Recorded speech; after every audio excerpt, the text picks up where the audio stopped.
ఇంట్లో జీతం తీసుకోకుండా అమ్మ, తన జీతం అంతా ఇంటికే ఖర్చు పెడుతూ నాన్న, ఇద్దరి శ్రమ సమానమే అయినా అమ్మ కంటే నాన్న ఎందుకో వెనకబడ్డాడు. ఏది కావాలి అంటే అది వడ్డీ పెడుతూ అమ్మ, ఏది కావాలంటే అది కొనిపెడుతూ నాన్న, ఇద్దరి ప్రేమ సమానమే అయినా అమ్మకొచ్చిన పేరు ముందు నాన్న ఎందుకో బాగా వెనకబడ్డాడు.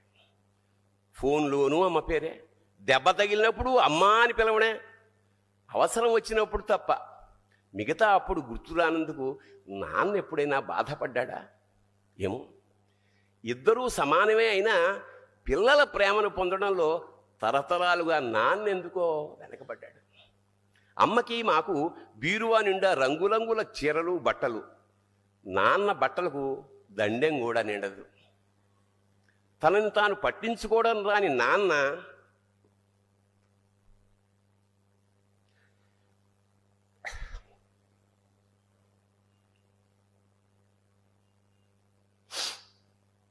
ఎందుకో మాకు కూడా పట్టనంత వెనకపడ్డాడు.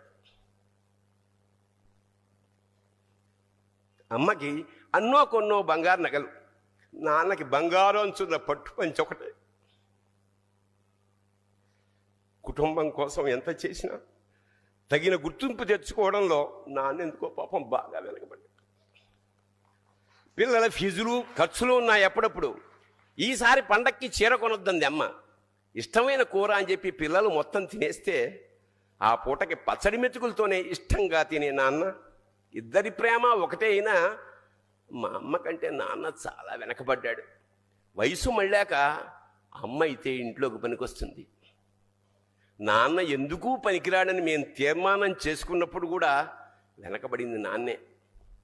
నాన్న ఇలా వెనకబడిపోవడానికి కారణం ఆయన మా అందరికీ వెన్నెముక కావడమే. వెన్నెముక వెనక ఉండబట్టే కదా దన్నుగా నిలబడగలుగుతున్నాం. ఇదేనేమో నాన్న వెనకబడిపోవడానికి కారణం.